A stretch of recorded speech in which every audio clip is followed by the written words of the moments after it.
नमस्कार दोस्तों, स्वागत है आप सभी का आपके अपने YouTube चैनल विद्या पाव पे। दोस्तों, आशा करता हूँ आप लोग अपने घर में स्वस्थ होंगे, मस्त होंगे और अपनी एग्जामिनेशन की तैयारी बहुत अच्छे से कर रहे होंगे। तो दोस्तों, पिछली वीडियो में हमने लघु उत्तरीय प्रश्न किए थे, जो कि हमने यहाँ पे हमने छोड़ा था। पेज नंबर 58 से हमें स्टार्ट करना था, तो इसके आगे के प्रश्न हम चलिए देखते हैं। प्रश्न है, गुप्तकालीन साहित्यिक प्रगति का उल्लेख कीजिए। तो इसका उत्तर है साहित्यिक उन्नति। गुप्तकाल साहित्यिक उन्नति का युग था। डॉक्टर त्रिपाठी ने लिखा था, यह स्वाभाविक ही था कि इस सुरक्षा और सांपत्तिक समुन्नति की दशा में धर्म, साहित्य, कला तथा विज्ञान के क्षेत्रों में सक्रियता बढ़े और उन्नति हो। वास्तव में इन प्रत्येक क्षेत्रों में गुप्तों के शासनकाल में अभूतपूर्व उन्नति हुई। गुप्त वंशीय शासक तलवार के धनी होने के साथ साथ स्वयं भी विद्वान थे तथा विद्वानों को आश्रय व प्रोत्साहन भी देते थे। उनकी इस प्रेरणा के कारण गुप्तकाल साहित्य की दृष्टि से चरमोन्नति पर पहुंच गया। प्रश्न अगला है, सल्तनत काल की 4 प्रमुख इमारतों के नाम लिखिए। तो इसका उत्तर है, इस काल की प्रमुख इमारतें हैं कुव्वतुल इस्लाम मस्जिद महरौली, कुतुब मीनार, 2.5 दिन का झोपड़ा, नासिरुद्दीन का मकबरा, इल्तुतमिश का मकबरा। अगला प्रश्न है, राष्ट्रकूट कौन थे, उनकी उपलब्धियों का वर्णन कीजिए। तो इसका उत्तर है, चालुक्यों के पतन के पश्चात 8वीं शताब्दी के अंत में राष्ट्रकूट नरेश दंती दुर्ग ने अपनी स्वतंत्र सत्ता स्थापित कर मालखेड़ अथवा मानखेड़ को अपनी राजधानी बनाया। कृष्ण प्रथम, ध्रुवधारा वर्ष, गोविंद द्वितीय, गोविंद तृतीय तथा अमोघ वर्ष प्रथम आदि 10 वंश के प्रमुख शासक हुए। गोविंद तृतीय इस वंश के प्रमुख शासक में से एक था, जिसने विस्तृत साम्राज्य की स्थापना की। दक्षिण भारत में उसने गंगों, चोलों, पांड्यों तथा केरलों को बुरी तरह परास्त किया। अपने पिता ध्रुव की तरह उसने भी उत्तरी भारत पर आक्रमण कर विजय प्राप्त की। कृष्ण तृतीय इस वंश का अंतिम महान शासक था। 973 ईस्वी में चालुक्य राजा तालप द्वितीय के राष्ट्रकूटों के राज्य पर अपना अधिकार कर लिया। राष्ट्रकूट वंश के प्रमुख शासकों व उनकी सफलताओं का संक्षिप्त विवरण निम्नलिखित है। दंती दुर्ग प्रथम, वह ब्राह्मण धर्म का उपासक था तथा धर्म के प्रसार हेतु बहुत अधिक दान देता था। ऐसा विश्वास है कि दंती दुर्ग की मृत्यु 758 ईस्वी के लगभग हुई थी। कृष्ण प्रथम, दंती दुर्ग पुत्रहीन था, अतः उसकी मृत्यु के उपरांत उसका चाचा कृष्ण प्रथम शासक बना। उसने कर्नाटक, कोंकण तथा हैदराबाद आदि का अपने प्रवेश में विलय कर लिया था और एलोरा में एक विशाल कैलाश मंदिर का निर्माण कराया था। गोविंद तृतीय, कृष्ण प्रथम की मृत्यु के उपरांत गोविंद तृतीय राजा बना। और अगला पॉइंट है ध्रुव। ध्रुव राष्ट्रकूट वंश का एक पराक्रमी शासक था, जिसने राष्ट्रकूटों की शक्ति एवं कीर्ति में अभूतपूर्व वृद्धि की थी। अगला पॉइंट है गोविंद तृतीय। ध्रुव ने अपने 4 पुत्रों स्तंभ, कर्क, गोविंद एवं इंद्र में से गोविंद को ही अपना उत्तराधिकारी घोषित किया था। अतः ध्रुव की मृत्यु के उपरांत उसने बड़े पुत्र स्तंभ ने उसके विरुद्ध विद्रोह कर दिया। इस युद्ध में गोविंद की विजय हुई, किंतु गोविंद ने अपने भाई को क्षमा करके उसे गंगवाड़ी का शासक नियुक्त कर दिया। गोविंद तृतीय ने पल्लव नरेश दंतिवर्मन बेंगी के चालुक्य नरेश विजयादित्य को पराजित किया था। उसके उपरांत उत्तर भारत की राजनीति में हस्तक्षेप किया। उसका प्रतिहारों से भी संघर्ष हुआ, जिसमें उसकी विजय हुई थी। चंद्रगुप्त मौर्य के जीवन परिचय पर प्रकाश डालिए। चंद्रगुप्त मौर्य ने मौर्य साम्राज्य की स्थापना की थी। उसके विषय में डॉक्टर रमाशंकर त्रिपाठी का मत है कि सिकंदर के चले जाने के उपरांत भारत के राजनीतिक क्षितिज पर एक नया सितारा निकला, जिसने अपने प्रकाश से अन्य सभी को अंधकार में डाल दिया।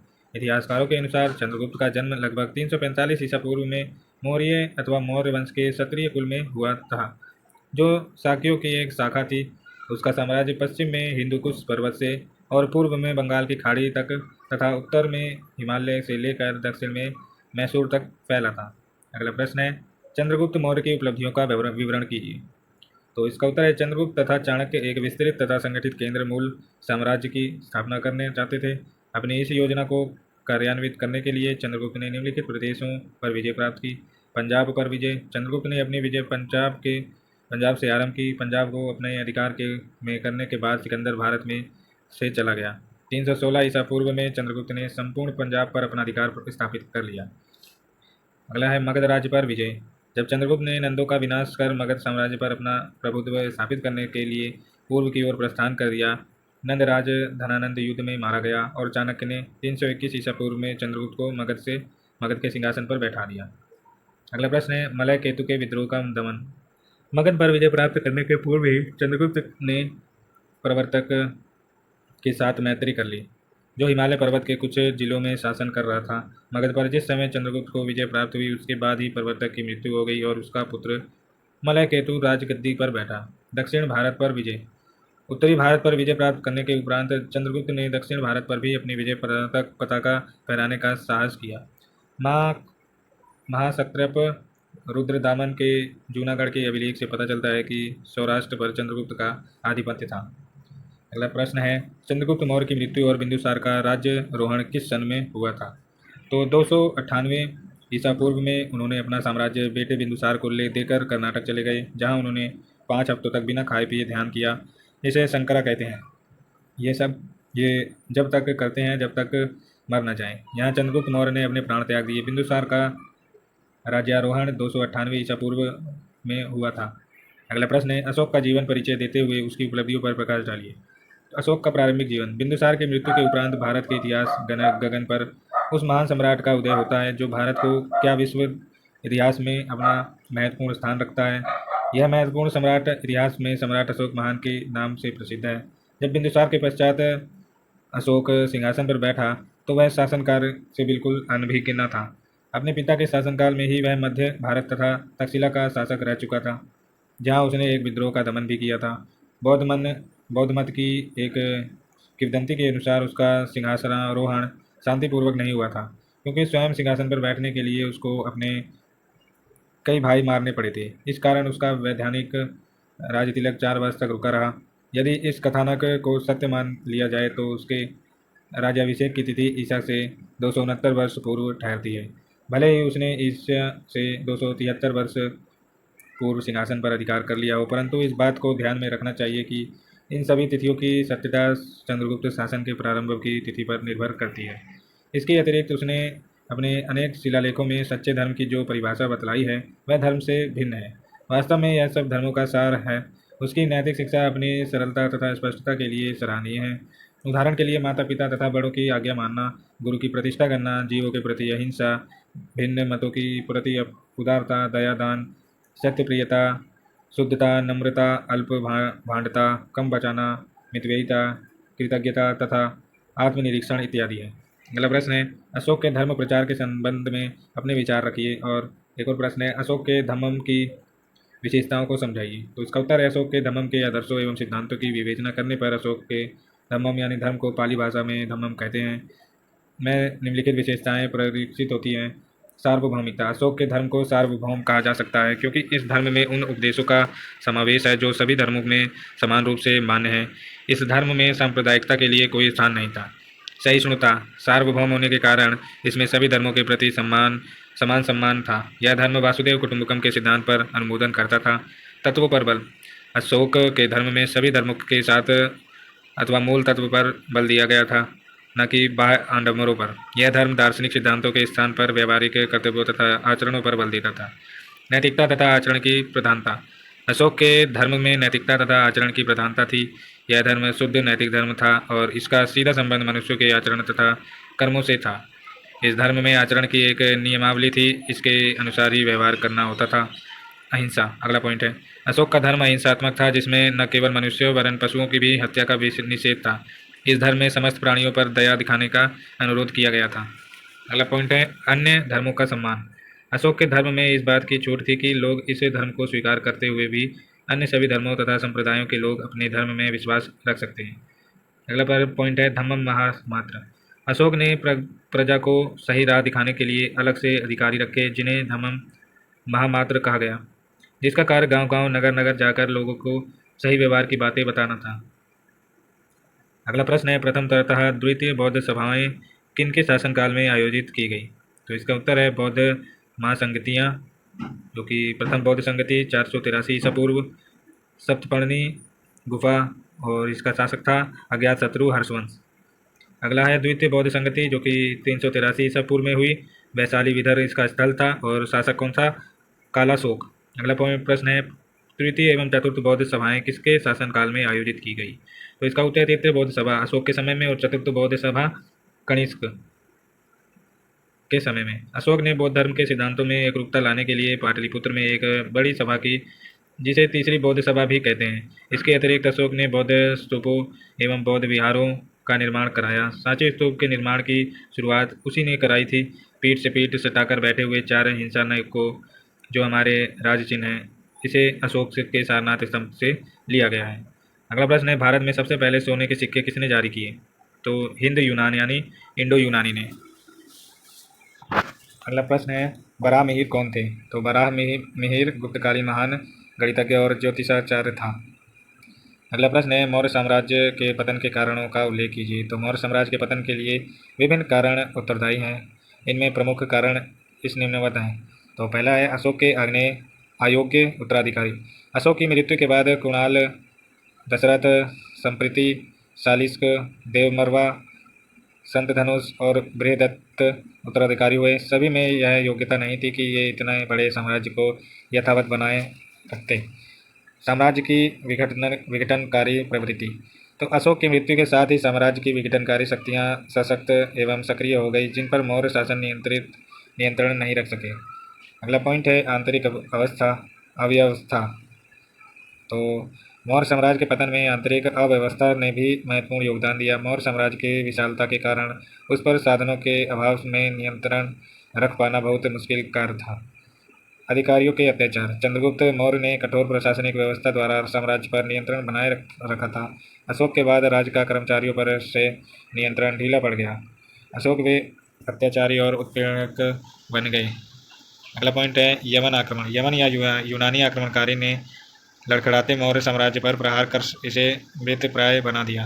अगला पॉइंट है, आर्थिक कारण। मौर्य साम्राज्य के प्रारंभ में राज्य ने आर्थिक हितों की सुरक्षा के लिए कठोर कदम उठाए, जिसके कारण राज्य की आर्थिक स्थिति सुदृढ़ हुई, किंतु धीरे धीरे राज्य में आर्थिक संकट छा गया, जो मौर्य साम्राज्य के पतन का एक कारण बना। अगला प्रश्न है, गुलाम वंश का अंतिम शासक कौन था? तो इसका उत्तर है कैकुबाद। अगला प्रश्न है, गुप्त वंश की वंशावली बताइए। तो इसका उत्तर है श्रीगुप्त 240 ईसा पूर्व से 280 ईसा पूर्व। तो घटोत्कच जो कि 280 ईस्वी से 316 ईस्वी तक रहे। तो चंद्रगुप्त प्रथम 316 ईस्वी से 335 ईस्वी तक। समुद्रगुप्त 335 से 375 ईस्वी तक। चंद्रगुप्त द्वितीय विक्रमादित्य 375 ईस्वी से 414 ईस्वी। कुमारगुप्त प्रथम 414 ईस्वी से 455 ईस्वी। स्कंदगुप्त जो कि 455 से 465 ईस्वी। बुद्धगुप्त अंतिम शासक था। हुणों के लगातार आक्रमण से एवं अन्य कारणों से ही 6वीं शताब्दी के आरंभ में इस वंश का अंत हो गया। अगला प्रश्न है, कौटिल्य क्यों प्रसिद्ध है? तो इसका उत्तर है, आचार्य कौटिल्य को एक और पारंगत और दूरदर्शी राजनीतिज्ञ के रूप में मौर्य साम्राज्य का संस्थापक और संरक्षक माना जाता है, जो दूसरी ओर उन्हें संस्कृति साहित्य के इतिहास में अपनी अतुलनीय एवं अद्भुत कृति के कारण अपने विषय का एकमात्र विद्वान होने का गौरव प्राप्त है। अगला प्रश्न है, चंद्रगुप्त प्रथम की उपलब्धियों का वर्णन कीजिए। चंद्रगुप्त प्रथम की उपलब्धियां अथवा उसके शासनकाल की घटनाओं का वर्णन अग्रलिखित शीर्षकों के अंतर्गत किया जा सकता है। अगला प्रश्न है, अगला पॉइंट है, गुप्त वंश संवत का प्रचलन। गुप्त संवत का प्रचलन चंद्रगुप्त प्रथम के शासनकाल की प्रमुख घटना है। चंद्रगुप्त प्रथम ने 319 से 320 ईस्वी में संवत का प्रचलन किया। महाराजा धीराज की उपाधि धारण करना।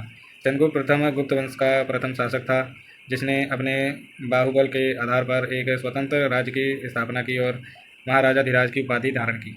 अगला पॉइंट है, समुद्रगुप्त का उत्तराधिकारी के रूप में निर्वाचन।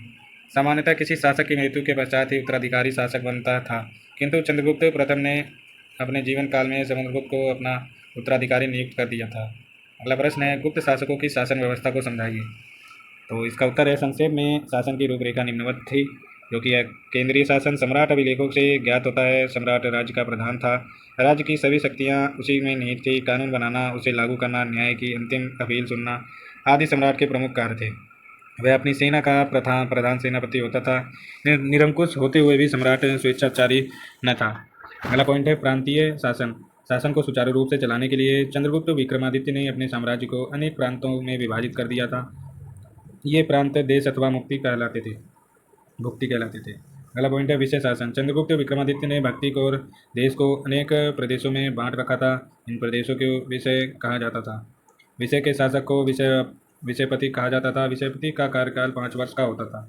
अगला प्रश्न पॉइंट है, ग्राम शासक। प्रत्येक विषय का विभाजन अनेक ग्रामों में किया जाता था। ग्राम के शासक को ग्रामीण अथवा भोजक कहते थे। अगला पॉइंट है, न्याय व्यवस्था। चंद्रगुप्त विक्रमादित्य ने एक उच्च स्तरीय न्याय की व्यवस्था कर रखी थी। उसके काल में चार प्रकार के न्याय थे। अगला पॉइंट है आय के साधन। भूमि कर, जिसे उद्रंग भी कहा जाता था, चुंगी तथा अनेक प्रकार के कर आय के प्रमुख साधन थे। राजकीय भूमि पर कृषि करने वाले से उपज का 1/4 भाग अथवा 1/6 भाग कर के रूप में लिया जाता था। भूमि कर साल्लिक नामक पदाधिकारी वसूल करते थे। अगला प्रश्न है चंद्रगुप्त विक्रमादित्य के चरित्र की विशेषताओं का उल्लेख कीजिए। चंद्रगुप्त विक्रमादित्य गुप्त वंश का एक प्रतापी तथा जनविख्यात सम्राट था। उसके चरित्र की विशेषताएं निम्न हैं। महान विजेता। चंद्रगुप्त विक्रमादित्य महत्वाकांक्षी तथा साम्राज्य विस्तारवादी सम्राट था। उसमें अपने पिता समुद्रगुप्त के लगभग समस्त गुण विद्यमान थे। अगला पॉइंट है महान कूटनीतिज्ञ। एक विजेता होने के साथ ही वह महान कूटनीतिज्ञ भी थे। अगला है कुशल शासक। चंद्रगुप्त विक्रमादित्य एक कुशल प्रशासक था। उसके शासनकाल में प्रजा सुखी और समृद्ध थी।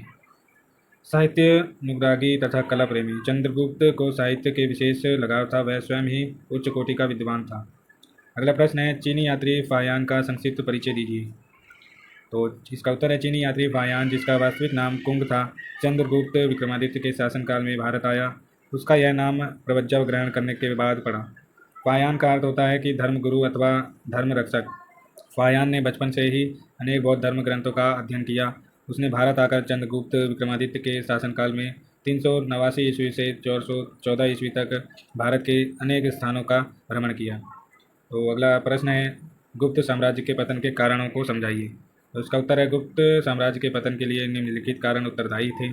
साम्राज्य की विशालता। समुद्र और चंद्रगुप्त विक्रमादित्य ने अपने सतत प्रयासों से गुप्त साम्राज्य का अत्यधिक विस्तार कर दिया था।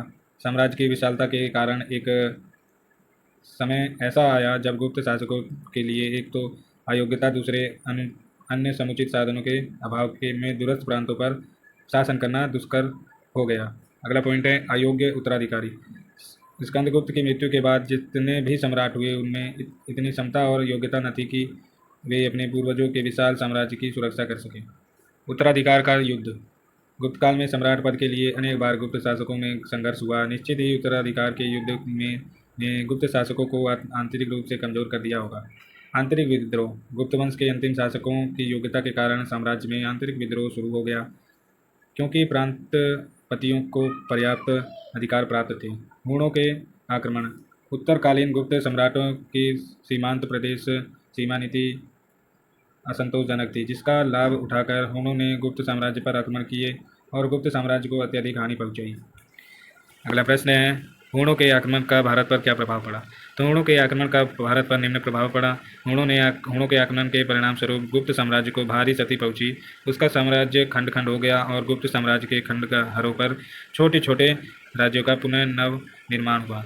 हुणों ने भारतीय जाति रचना को भी प्रभावित किया। जब भारत में हुणों का पतन हो गया तो यह जाति भारतीय समाज से घुल मिल गई। अगला पॉइंट है हुणों से भारतीयों का घनिष्ठ संबंध बढ़ जाने के परिणाम स्वरूप भारतीयों का धार्मिक और नैतिक स्तर गिर गया। अगला पॉइंट हुणों के आक्रमण से भारतीय कला एवं संस्कृति को बहुत नुकसान पहुंचा। असभ्य और बर्बर होने के कारण हुणों ने विहारों, मठों, स्तूपों और भव्य इमारतों को तोड़ डाला। अगला प्रश्न है हर्षवर्धन के प्रशासन पर प्रकाश डालिए। तो इसका उत्तर है हर्षवर्धन का प्रशासन उदार सिद्धांतों पर आधारित था। चीनी यात्री वेनसांग ने हर्ष के प्रशासन की प्रशंसा करते हुए लिखा है, सरकारी मांगें कम थी, परिवारों के पंजीकरण की न तो आवश्यकता थी और न जबरदस्ती बेकार ही लिए जाते थे। कर बहुत हल्के थे और बेकार न होने के कारण सभी अपने कार्यों में तथा पैतृक संपत्ति की सुरक्षा में लगे रहते थे। प्रशासन ईमानदार तथा सभी लोग आपस में मिलकर रहते थे। उसने जनहित में चैत्यों, विहारों, मंदिरों तथा सरायों का निर्माण करवाया।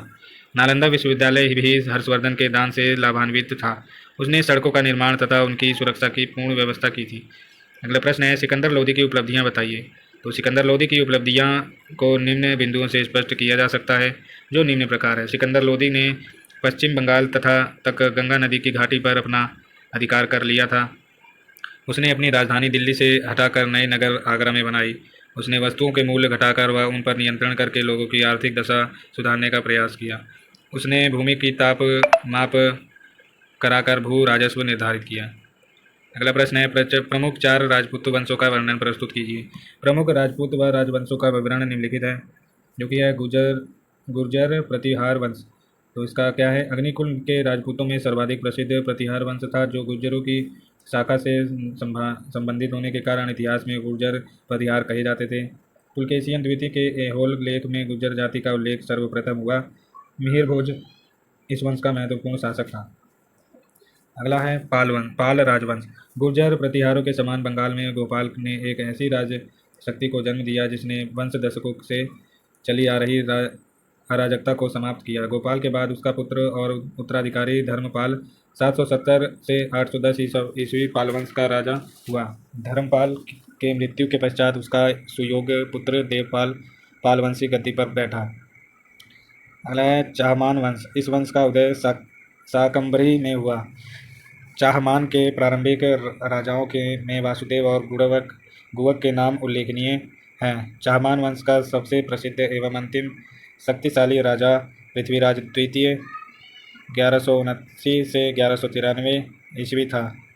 इसके राजकवि चंद्रबरदाई ने पृथ्वीराज रासो नामक अपभ्रंश महाकाव्य की रचना की।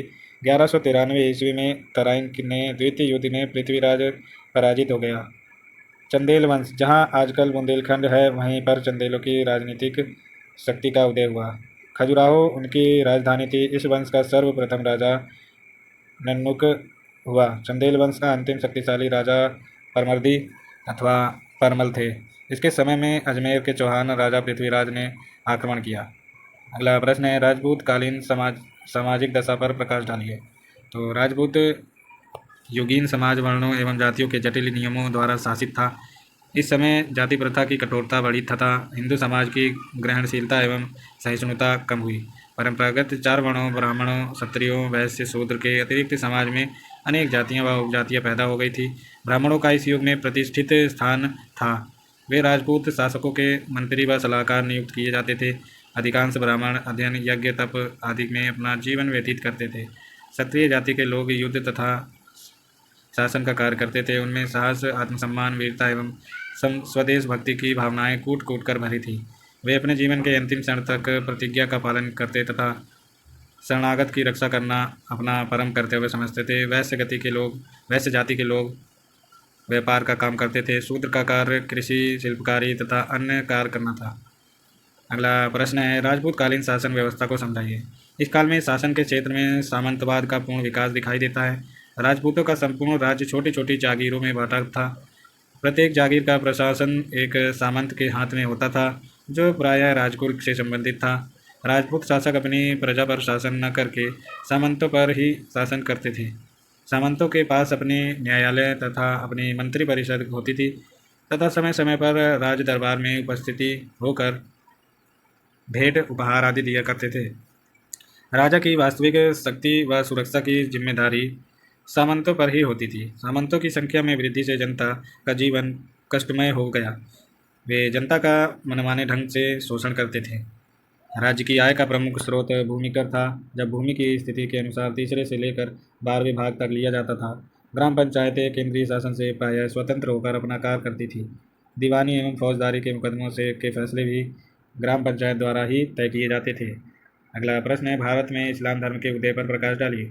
तो भारत में इस्लाम धर्म अरब के व्यापारियों के माध्यम से और मोहम्मद बिन कासिम के आक्रमण के समय से उपस्थित माना जाता है। जो अरब के व्यापारी इस्लाम धर्म को मानते थे, भारत में उनके आगमन के प्रभाव में आए आसपास के लोग मुसलमान बने व उन लोगों ने इस्लाम धर्म को अपनाया और अपने पुराने रीति रिवाजों को भी बनाए रखा। भारत के पश्चिमी क्षेत्र में इस्लाम धर्म का उदय एक महत्वपूर्ण घटना थी। तो दोस्तों, आज की वीडियो यही समाप्त करते हैं।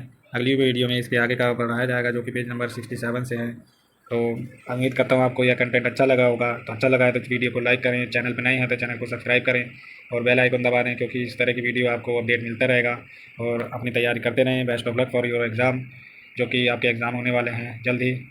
Good bye, take care, have a nice day.